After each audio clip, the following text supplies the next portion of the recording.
Next time on a very spooky fine dining podcast, the season 1 finale, TGI Fridays the 13th. Oh, you betcha, pineapple's gonna hit the fan as Michael's son Juicy, or in this episode, Juice's son Voorhees, goes on a murderous rampage, and no one is safe. It gets real spooky, it gets real bloody, and not everyone's gonna make it to the end of the episode. Who will live, who will die? Listen to Fine Dining, the search for the most mediocre restaurant in America, break down a trip to TGI Fridays based on the atmosphere, the service, and the food, and try not to be scared to death. Hear the thrilling finale of Fine Dining, Wednesday, October 25th, wherever you get your podcasts.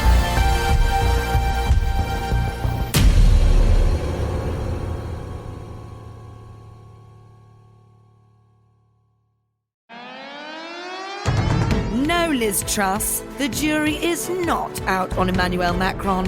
He's definitely French. I'm Harriet Langley-Swindon, and this is Non-Censored. Hello, and welcome back to Non-Censored, the podcast which picks out the best bits of my weekly and wildly popular radio show. I'm joined once again by my producer, Martin. Hello, Martin. Hello. We've got lots to get through this week. We talked to a Justice Minister, we talked to the CEO of Southern Central Thames Water, and we interviewed the only right-wing comedian in the world. Yes, absolutely. Other water providers do exist. So you don't have to go to them if you don't want to. Thanks, Martin. Don't forget, London dwellers, we have a live podcast coming up on the 10th of September, and you can still get tickets at kingsplace.co.uk. Everyone, myself and Martin included, are incredibly excited. Oh, it's going to be a big show. There's lots going down. We've got some secret guests, and do book in advance because you never know what the queue's going to be like there. That's what I'd say. Let's kick off with our regular diversity hire, Eshaan Akbar. This was a fun one, wasn't it, Martin? Oh, yes. I mean, it's always fun to have Eshaan on the line. He comes out with some real corkers sometimes when he's not getting distracted by other people's wives. Let's take a listen.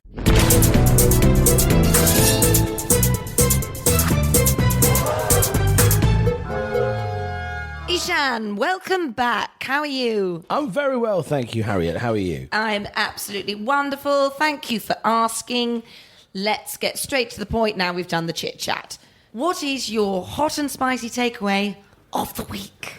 Well, you may have seen that this week a certain Emily Maitlis, former head honcho or presenter of Newsnight, doing a McTaggart lecture at the Edinburgh Festival. And there she posited that a certain Robbie Gibb... Sir Robbie Gibb. My apologies. Yep. Sir Robbie Gibb, the former communications director for a certain Lady Theresa May? Is it Lady Theresa May? Well, I call her Lady Theresa May. Okay. I mean, she is a lady. Emily Maitlis suggested that Sir Robbie Gibb was slightly being cheeky with BBC impartiality rules and slightly influencing the direction in which BBC supposed impartiality was headed. So my hot and spicy takeaway of the week is, why is everyone upset about this? If you're a board director, you should be expected to do some work. And it's not, frankly, quite refreshing to see that a non-executive director is doing something for a change. Well, also, surely that's why you would be a board director. Yeah. Is so you can influence it. Yeah, really. exactly. You want to be a board director, not a board director because you're not doing any work. Completely. I understand that your takeaways are often very hot and always spicy. But I quite like the mild. I have to say that I disagree. I think, of course, a government appointee interfering with the journalistic integrity.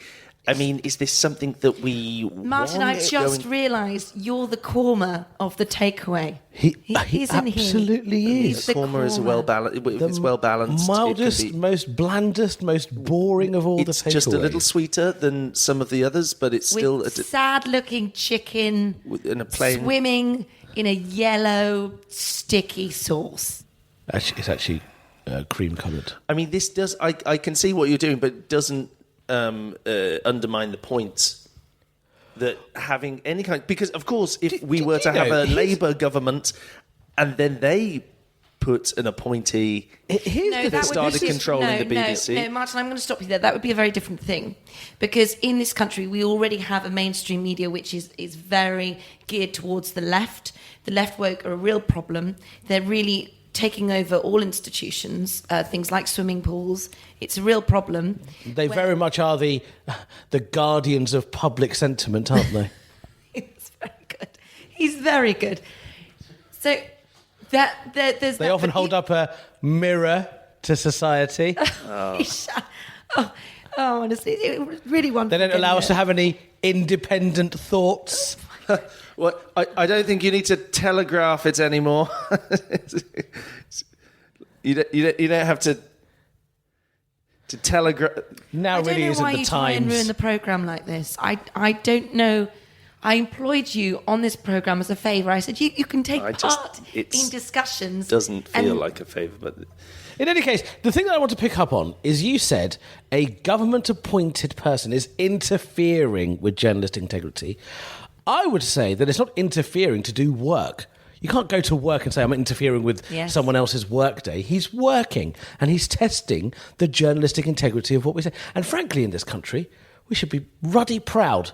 You know, we should be ruddy proud that we're able to appoint people who can influence the journalistic standards. And also the BBC does need sorting out. It has been mean to the government in the past, and it's good that the government has a hold on it, and then it feels a bit threatened by it.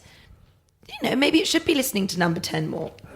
I mean, Emily made this, I feel like she was just telling everybody, she was just a factual retelling of the situation. Yes. That this is what happened and this is what I suggest. And Dominic Cummings sent me a text. We get it, Emily. You've got friends. Congratulations. But then everybody else on social media is like, oh my God, I can't believe it. How dare Robbie Gibb? Sorry, Sir Robbie Gibb. How dare Sir Robbie Gibb? I mean, interferes. Surely. I've recently been trying to interfere with Jane. Oh, no. I don't think that's... Don't say interfere with her. That's not... Is that? I think that's a poor choice of word. Is it a poor choice of word? It's not, and it's not. Sorry, are you interfering with my thoughts? I don't like the idea of you interfering with anything, to be honest. It's not a mental image that I'd enjoy. I just don't like how my sister has become a feature of this podcast. It's a bit much. It's a bit much, Eshaan, and it's not a hot and spicy takeaway. She's a very hot and spicy takeaway. A cold and unspicy, boring. I'd like to take her for a hot meal. and spicy takeaway. No, she does enjoy a spicy meal, but that's not the point here. You just said that he's a korma. I'm very much a vindaloo of the situation. I mean, vindaloo is too spicy. If anything, why would you actually order it? I think it's the best. What curry would you be, Harriet? The chips. So that's not curry, is it? But they are quite tasty. You say that, they always have an option for the chips. It's always good to have. So it is an option. On the side. But it could happen. If it could happen to them, it could happen to us. If there were someone interfering with non-censored. Huh? Imagine that. I mean, they wouldn't be interfering with journalism, would they? It's not journalism. What do you mean? Well, this isn't journalism, Yes, is it is. Well, I'm a journalist. It's more of an opinion programme, I'd say. They're the same things. Well, for legal reasons, I don't think we can actually class it as journalism. It's here we go. Legal things. This is why law is in such a bother. It would be great if someone interfered with the law. Well, I think they're working on it. They need to make sure that someone interferes and redefines the terms of what this actually is. I mean, technically, we are, I think, light entertainment. No, come on, it's not light entertainment. Which I thought was actually quite a good win for me, because there was a back and forth, and they were not even going to let us call it that. Technically light entertainment, but actually hard-hitting journalism. Yes, okay, I like that. Yes. We're basically our own category. Yeah. We're doing something new, something exciting. We're an upstart. We're a new frontier of journalism. Disruptors. Yes. I often feel disrupted after a day's work here.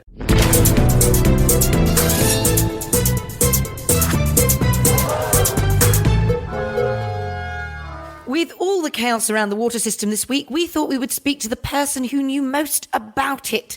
Chairman of Central Southern Thames Water, Douglas Brown.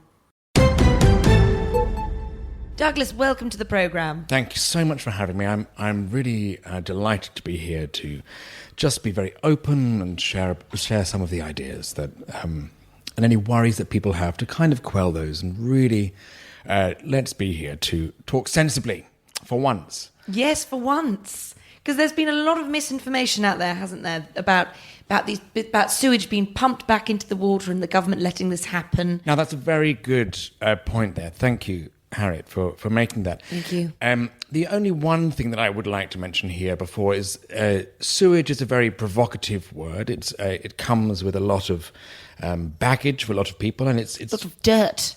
Certainly. And I'm very aware that the media at the moment are trying to sensationalize the story.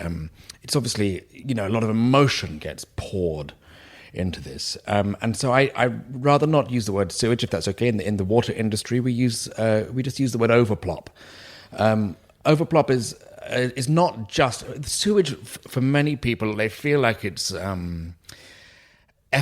human effluence being poured into the sea, but you must understand that what you're seeing is not just that. It's there's the grime of the streets, there's a lot of cooking oil, and I'd say 45% of what you're seeing is actually baby wipes. To be honest, Overplop does not sound a great deal better. If you don't mind me just... It's got a quite nice sort of plosive sound, though, doesn't it? Absolutely. It's fun to say. Obviously, it's fun to say. As a Overplop. technical term, it's obviously not something which I've come up with myself, but my the science guys that we have working on it, it's the clearest, most economical way of describing what we're dealing with. And sewage is something which people think about as Victorian times, the sewage being poured down the streets, flushed into the seas, people bathing in... What you're imagining is, a small child standing in front of a pipe with 45 gallons of plop being pushed in their face. That's not what's happening. If you take a map, for example, we only have pipes every so many miles across there. So there's plenty of beaches which don't have those pipes on it. And people are more than welcome to go to those places. Yes, we'll go abroad. That's what I'd do. I wouldn't go to a British beach. No, disgusting. That's a very good point. Mm-hmm. I think people have a difficult idea of where this stuff comes from and where it goes. If they weren't going to put it in the sea, where would they put it? Well, this is exactly... So people talk about sewage treatment and the idea that somehow the sewage gets treated. Sorry, we are treating all of the overplop. Poop, the plop. You're having trouble remembering your own words there, Douglas. Yeah, well, no, there are many different terms for it. There's the... right. The poop, the plop, the waste, the poo, the dirt, the filth, the grime. Yes, that's right. So the scum. No, it's not. That's not a word that I'd use. What's the? I'd Filth. say the best. The filth. The dark, forbidden. The gravy. Water. Yeah. The naughty gravy. Naughty gravy, I think, sounds rather fun. I think that's a nice way. I think you should call it that. But it shouldn't be in the water. That's what makes it so Martin, naughty. let me ask you this. Would you rather go to a beach and have your children / dog / whichever they are play in the overplop, or would you rather the overplop be sent to your house? I'd rather have neither. Well, this is something which is the option, because what are we going to do with this? So what are the options when there is excess gravy? What are the options? We can either choose to send it out to sea, or we can choose to have it back up into your house.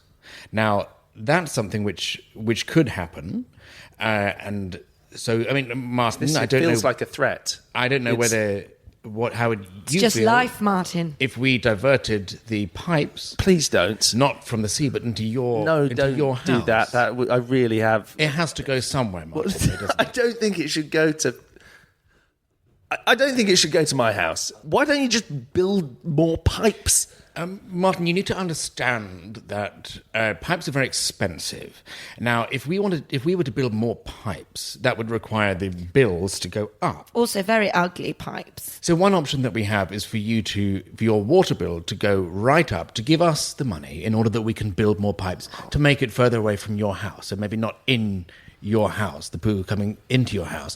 But, of course, the minute we try and put any bills up, trying to make any profits, everybody goes hurrah or goes crazy. Well, I haven't been going hurrah at all. Record profits from all of these sort of companies, just like yours. I don't want to make it seem like I'm attacking you, Martin, but it's people like you who are actually... It's sort of the reason why we have no choice but to send this Overplop onto the beaches, because people like you, Martin, and all the work that you've been doing has given us no option. Wow. I mean... Martin, I can't believe you did that. I feel like you're rebranding as some kind of saviour, some kind of Winston Churchill-like figure. Don't get me wrong, my only aim in my work is to create better water treatment for everybody. I want everybody to have access to water and to have Douglas, access lovely. to good sanitation. That's my mission in what I do in my life. However, we can't pretend this doesn't come at a cost. And the cost is filling the beaches with shit. Martin, the cost is money. Well, it seems to me that that this is an impossible situation, and as a private company, you're not delivering on the needs of the people. So, I mean, aren't you concerned that if you keep on delivering such a poor service, you will end up being nationalised?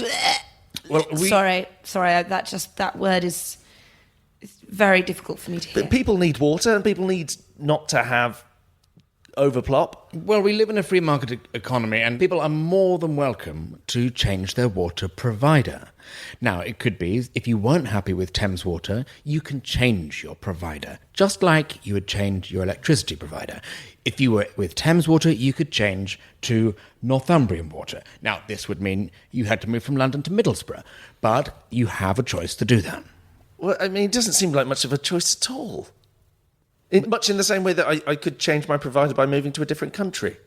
You could. Absolutely. You could do Martin, that. have you yes. thought about that, Martin? That's what. But no, why? I don't like the sound of that. I just want a clean glass of water and for my dog not to smell. It's not the water, Martin. It's the horrible vegan food you feed it. Which seems to like the food.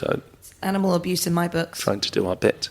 Douglas Brown, thank you so much. And Martin, I think you should be ashamed of yourself. Well, we had a very jolly chat with Clifford Clifford. Now, he may just be a Justice Minister now, Martin, but I think he's got a real bright future in government. I think Home Secretary one day. Oh, well, he's got some terrifying ideas, and he doesn't seem afraid to say them. So, I'd agree. Let's take a listen. Well, Clifford, you must have had your work cut out for you recently. Yes, it's not been easy, shall we say? But you do what you must. You yes. do what you must. You really do. And having to deal with what's going on in the criminal world, it's not easy. It's they're always at it, constantly shooting each other and stuff like that. Some of them. Oh, wait, really, you mean the criminals, yes, not the barristers? Yes, rough as hell, and they don't give a damn. But surely this is why there should be more funding for the criminal justice system. Well, or less. I don't know if... Do you remember a film, and I often get a little bit picked up on this. So, yes. Let's see. Do you remember a wonderful film from the 1980s called Escape from New York? Oh, yes, I do, with Kurt Russell. You remember this? And they walled off New York, and they just... because it was a wonderful, very exciting science fiction. I've got a picture of it on my wall, and I give Kurt a little wave every time I head on down to the Commons. But it's it's a wonderful idea, because you just build a big wall and just chuck them all in there. Yes. Because obviously I would never think to attack another man, unless, I don't know, they looked funny. No. Yes, of course. Called me a name, or they sort of were looking at my wife, then I'd go for them.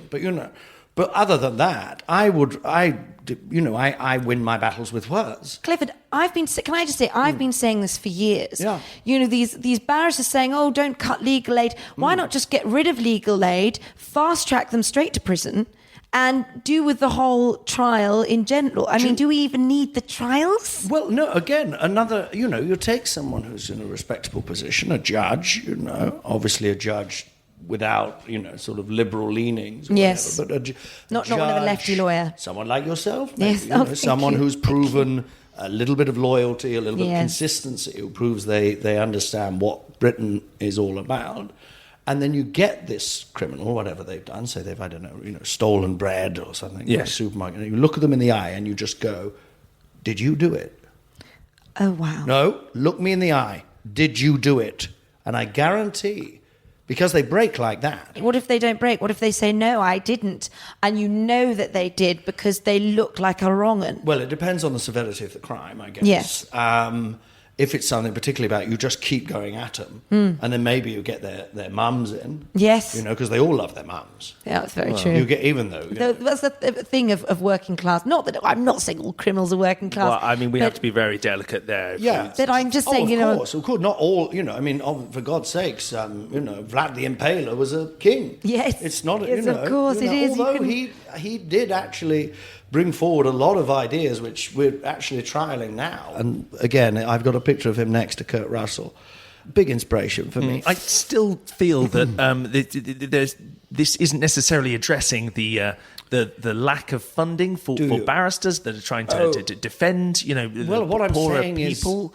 If you don't have the barristers, you don't need the funding. Exactly. Clifford, I think you'll probably agree with me here. I think if it's a dispute between, say, more richer upper-class people, then of course they can buy a barrister because that's with their money. They're privately, getting a barrister. You've earned your right. You've earned your right to get some justice. By working hard, or by your parents working hard, or their parents, or it could go back generations. But at some point, someone worked quite hard.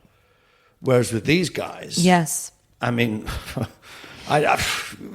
Could you get them if you sort of have one working class person accusing another working class person? Could you sort of maybe put them in a ring because like a boxing match? Well, it's like a obviously, boxing as you know, match. we're also very keen on the idea of scrapping a lot of things like the BBC and and a lot of this kind of taxpayers' wasted money and going for streaming. And I think something like that, where you're seeing, I don't know, what would you call it, like Poor Fight or something, yes, wonderful. Poor Fight Club. I don't know. I mean, I don't know. You have to check the legality of using that. Yeah. Or Running Man.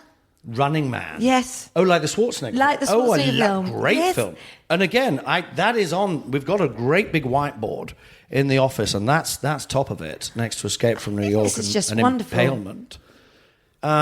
So what I'm trying to say is, yes, it might seem like, the funding's going, we're losing the barristers, blah, blah, blah. But what people don't appreciate is there's a lot of very exciting ideas coming through, some of which I really think are going to stick. I hope you're right, because one thing when they were talking, now obviously we're sending refugees to Rwanda, but there was talk about fun things like wind machines and little like disused, blowing them to Rwanda. Yes, just blowing. If they tried to get in, we'd blow them away, and everyone got very excited. And then they said, "Oh no, sorry, actually we're not allowed to do these plans." So I hope the kind of thing that just drives me, and I'm sorry, it drives me absolutely. I know a lot of good people have worked very hard on the Rwanda idea, and I was really sad for that. Actually, I felt like when Crossroads is cancelled or something like that, and you think a lot of that cast are brilliant, and they've really worked hard. And similarly, with the Rwanda policy, they'd put their heart and soul into it. Do you know what I mean? They've really worked hard.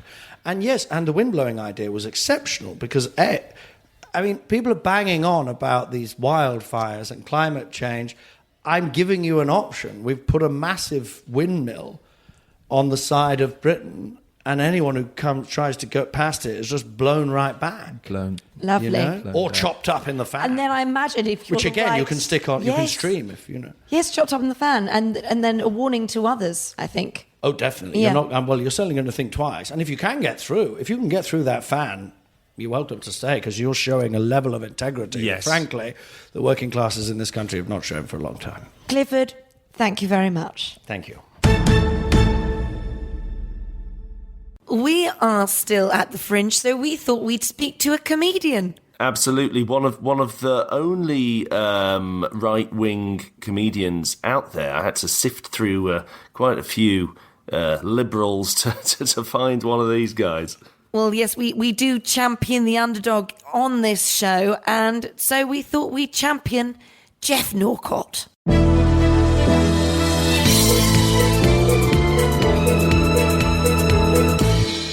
Geoff Norcott, you made your name at the Fringe, and I'm sure you're glad to be back. But do you worry that comedians who aren't like you, aka middle class, will struggle? Yeah, I would argue I didn't make my name at the Fringe. You know what I mean? Well, it just took ages, you know what I mean? Right. I came up here a years, I spoke about all stuff, and then Brexit, luckily, I mean, the moment that the nation was driven into sort of like cultural tribal warfare, it was great for me, really. One of the benefits of Brexit. Yeah, big benefit for me is that, and as it ramped up and the more people hated each other, it seemed that the more work I was getting. I have significantly mellowed since then, but I don't feel like the public have, and I hope that continues. Do you think that's because Brexit hasn't fulfilled yet its promise?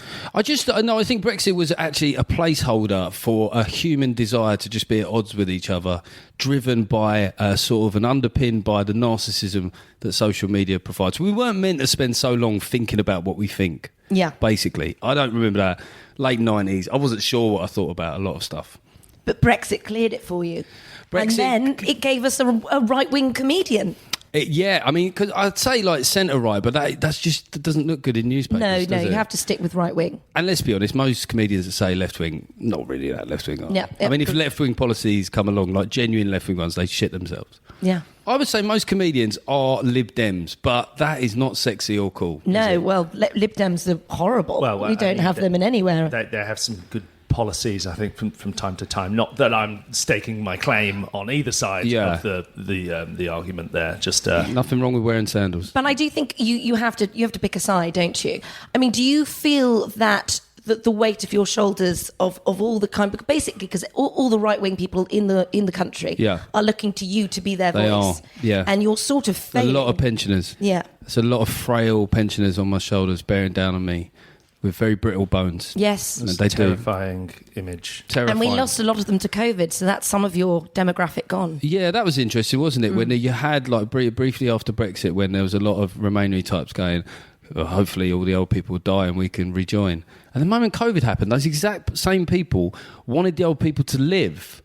I'm like, do you understand how much inheritance is tied up at the moment and what that could do for the country? If you were being pragmatic about what happened with COVID, let it rip. Let it rip for the young. That's a very interesting point of view. I hadn't thought of it like that. Had that take. Well, nature made a noise and we didn't listen. Let's put it that way. It did, and then some of the old people we put to work going around gardens. That was quite effective, and they inevitably also died. Where's the next Captain Tom? You know. We are still waiting for him. Well, there are probably loads, aren't there? There's probably, we haven't seen them, but there's probably loads of pensioners that sort of like just got like 17 views and probably clocked up even more steps. Yeah, my Uncle Terry is offering to go up and down his stairs 3 times a day to raise money for, I don't know, cerebral palsy, something. I don't know, one of those. You've got Uncle Terry, that's quite working class though, isn't it? Thank you. Yes, well, I do have, I do consider myself a sort of woman of the people. Yeah. I can talk to people from all classes. If I'm talking to someone who's working class, I say things like, give us a bacon sarnie, that kind of thing. Just woman of the people. I think it's important in my line of work to be able to talk to everyone. Yeah, no, I think that's good. I've noticed that there's a bit of code switching that goes on, right? Yes. So I'll be honest, my life is a bit more middle class these days. I live in Cambridgeshire, yes. But in my community, that's called I've done all right for myself. Right. And so I go to a lot of barbecues with these people. A lot of them are called Josh. And they will often call people like me chap or fella. I've noticed that because they feel like they have to talk my language. They go, hey chap, hey fella. But can you not? So we don't call you chap or fella. No, and definitely not Jeffers, because I think middle class men do shit nicknames. So they'll say something like, Jeffers, and they say in that weird... Well, also Jeffers, I mean, that was my grandfather's butler was called Jeffers. Exactly. Jeffrey is a very butlerish name, let's just be honest. I mean, that is... Look, my name, I've often thought, from a class point of view, you say Geoff Norcott, that could be a Scouse builder, right? Geoffrey Norcott, he's selling Jaguars. Yes. So, I mean, one syllable and a whole different sort of social strata. There's lots of Jeffs there. You were saying, weren't there? There's yes, yeah. Well, we actually had a small selection here. I thought I could get your opinion on who the best Geoff was. Yourself excluded, of course. Naturally. Okay. So first of all, we got Geoffrey from Rainbow. If you can. Solid Geoff. He spells it correctly as well with the G, of course. Yes. Yeah. Of course. Very friendly. Yeah. I mean, if there are any on the list, just sort of off mic, if there are any on the list that are spelled with a J, You won't be accepting. Well, I'll walk. I don't know if we should have. It's Geoffrey Chaucer. Yeah, correct spelling. Yeah. Good. Handmaid's Tale, very good. Did he write that? Yes. Great show. Oh wait, no, the Canterbury Tales. I think that was the one.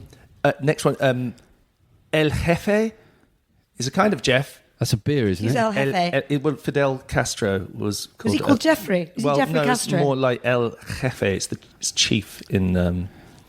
That's a beer, isn't it? It's like a wheat beer. It might also That's be the a Spanish wheat beer. version of Jeffrey. But popular nonetheless, and a man of the people. Yeah, but the wrong way, like the left-wing way. Oh, so right. that's ultimately history shown that is not being the man of the people. That is. Jeff Hurst. Geoff, I mean, we're talking my language now. There we go. Until he said what he said. Oh, what did he say? I literally couldn't say what That's he said. okay. This is a safe space. It's a safe actually space. not You for can this say other word. people's- Maybe we don't. Yeah. It's safe within reason. Yeah. Yes, Yeah. I'm actually sweating just thinking about Yeah. what could happen now. And then finally, Jeff Bezos. I don't like the fact he spells his name with J. I do admire the lack of tax that he pays. So in some ways that, I guess it balances out. Yep. Okay, thank you. So, Geoff, can we talk about the fact that you were on the BBC diversity panel? No. Okay, well, we'll move round it. But I could, we could talk in general terms. Yes, and talk in if you general say terms. something that I can't, I'll just give you like these eyes. Well, I could just bleep it out. Yeah. He can bleep it out. Yeah. And it's fine because any kind of lawyer things that come through, any kind of legal threats, Martin deals with those. It really that's not- is a mountain of paperwork. Doesn't fill me with that much confidence. Is there another legal guy that above Martin? Well, I sometimes get my brother involved. Okay. Sounded weird. Well, no, it's fine. I've got all the things that you need. Microsoft Word. Okay, Yeah. Geoff, so you were on the diversity panel for Yeah. a well-known TV behemoth. Yeah. In what capacity was that? Well, it was actually there for class, but what happened was the morning of that, it was. They were like, "Oh, you live in Cambridgeshire. Let's change it." Yeah. I wasn't allowed to admit that for a while. Right. I had to say that I lived near Bedford, just to qualify Yeah. it, which sort of helped. But the Guardian immediately they saw that I was on it, and they was like, "Diversity Tory on panel."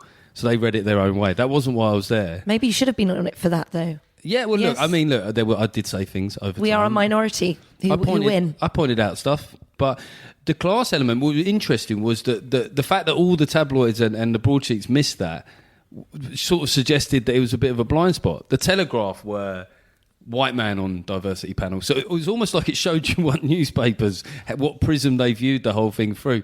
And I mean, I must admit it was interesting because that day when I went in there, now I think that this is not racially sensitive to say this, most of the security staff at BBC New Broadcasting House are not white guys or women. So when I went there, they said to me, "What are you here for?" I said, "I'm on the diversity panel," and this guy looked at me like, "No, you're not." I mean, can you imagine, like, if you're a black guy and then you see a white guy arrive and then go, "Yeah, I'm on a diversity panel," he's like, "Get out." But it's interesting you talking about the papers and their different responses, because I'd say, with things like The Guardian, yes, they're completely ignoring class, but The Telegraph, probably because they don't see class, which is a different thing. I mean, I don't see class. Yeah, I mean, if I had money, I wouldn't see class No. either. It'd be helpful, wouldn't it? No, I think having money really opens your mind. It also keeps the other classes away, doesn't it? Yes, You it can does. just sort of Yeah. put up I mean, we're talking like walls. Shire horses type thing. So when you go through dodgy... you're really focused. You see what's Laser and all focused. the kind of rather nasty bits Yeah. to the side you don't see. Because when you're walking down a bad street, often it is to the side, the bad stuff, isn't it? Yes. Like, sort of like things happening in alleyways, like rubbish building up. But if Council you wear estates. an actual... Because I've often people say, they use blinkers as an analogy. Wear actual blinkers. Sleep at night. And actually, the worst thing to do would be to talk about how terrible something is, but not do anything to change it. Yes. I just say, morally, ignore it completely. Yes, completely. I think that's the way to go through life. It sounds like you do have some interesting ideas on diversity, and we actually Thank you, have our Martin. own. See, that's what diversity. middle class guys do. See the way you just said that. Oh, it sounds. Oh, actually, you've got. Yeah. Some, mate, have I got a chip on my shoulder? I didn't know. There's not. I can get you some chips if you want. Yeah, we can get normal someone- chips as well, not just this sweet bit potato. of curry bowl. sauce for your chap. Don't try. No, Martin. it's not. No. But we have our own diversity correspondent. We do. What Yes, I thought Eshaan Akbar, who's actually been quite problematic at the moment, so maybe you could take over. Yeah, I mean, Eshaan is... I think the problem with a guy like that, he's just a massive racist. We don't mind that, actually. I bet. Yeah, we're all right with that. He's a great hire for the channel. Yeah. But it's, it's kind of like... I mean, I'm the same in something, not racist, obviously, but in terms of, like, working class people, when you've come from a council estate background, you can say some awful stuff. I mean, you would love it. The bad stuff you can say about poor people when you've been poor. I do think that there is a point, having a sort of social structure, it does keep order, doesn't it? Yeah. So you know where you are. Is this person below me? Is this person above me? Now it's very confusing. It's like, are they a boy? Are they a girl? Are they upper class? Are they lower class? It's very confusing. I worry that we are losing our way as a society. Because the pendulum's swinging now, towards working class now. So in the 90s, right, you had Blur, people like that, pretending that they went to the Greyhound tracks. It was weird. I don't know what happened. Now, now everyone's trying to be working class. Well, then it went through a period, the 2010s, all about the posh people, wasn't it? Benedict Cumber thing. Yeah. And Damien, whatever. The ginger one. The ginger one, right? The ginger, I think he ended up being a terrorist. Ginger terrorist. The ginger terrorist. The ginger Muslim terrorist. The ginger Muslim terrorist off the telly. And then there was a lot of royal weddings, and it was all about posh, wasn't it, for a while? And everyone wanted posh, and then suddenly it changes. You look at Mick Lynch. Now we all want a bloke who looks like he could give you advice in a B&Q. Yeah. Yeah. Mick Lynch knows where stuff is in a B&Q, right? Yes, he could, as long as he didn't talk about trains and was just showing me where to find the hammer, then I'd be all right with that. I totally agree with you. I think everything he says about socialism, I'm like, I could do with less of that. Yeah, but just give me directions. Just give me directions. Look like someone my dad would have had a pint with. Then I've got a lot of time for the bloke. Yeah. But of course, Mick Lynch, he was right about Brexit. So look, I found, I was looking up at class and what it means. And class, noun, a system of ordering society that existed between the years 1760 and 1979. That's so interesting. Margaret Thatcher ended class. She did. Yeah. See, that's the kind of radical stuff that we need now. Yeah. She could end a lot of stuff. She could end cancel culture. She could end it. She could cancel it. What, Margaret Thatcher? Yeah. I mean, there is a small movement who are dedicated to trying to get her back. Well, I mean, we're not at that point yet. But I do think when you're talking 20 years' time, technology moving, so the technology in that area would blow your mind. So let's not rule anything out. Yeah, then we could bring her back. I mean, it's like the Star Wars Episode 9, Emperor Returns. Well, if you're interested, there is a fund that you can give to very important research on how to bring Maggie Thatcher back. Some really dedicated scientists. Have you got shares in it? On any level? Yes, I do. Yes, I do. I choose. I'm very careful with my money and where I put it, and I think this is really worthy because what I like about them, they're scientists, but they're not scientists who believe in science. Yeah. So they have a good sort of healthy skepticism about all things science while also practicing science. I mean, I think that scientists have been wrong loads, haven't they? How many years? Oh, it speaks to the science. Oh, the sun revolves around the earth. What utter bollocks. Yeah. That was. Hundreds of years. Then you make Copernicus comes along, right? Poor geezer gets absolutely fucking persecuted for pointing out that it's not. If that was true, then it's just not big enough, is it? Yeah. To heat things. That would be if I'd have been around then, I'd have gone, that's bollocks because that is not big enough for how hot I feel now. That's beautiful. And that's the kind of science I can get on side with. Yeah. Well, maybe have we got a space for a science correspondent? I just feel like this is something that needs more unpacking. I don't want a science correspondent on this programme. No. Every man's science. Instinctive science. When they talk about the universe being infinite, I just think, no, I don't think it is. Actually, we could have an expert hire. Someone who's an expert, but just multi-level. Geoff, would you be game for that? So you just have to be an expert in all things. You don't have to know about it because we don't want an expert. Well, I can do a guest slot, but sometimes you say stuff in your shows that I can't be like regularly adjacent, even me, to that. What do you mean? Well, like the xenophobia and stuff like that. What's wrong with that? Well, no, we're catering to a demographic. But you're not xenophobic. I've seen like the people you hang out with, the men that you date, and the. Thank you. And there's a lot of men. Well, look, me and my husband, we have an understanding. Yeah. And also I say to him, look, I need to, part of my job is experiencing men from all walks of life.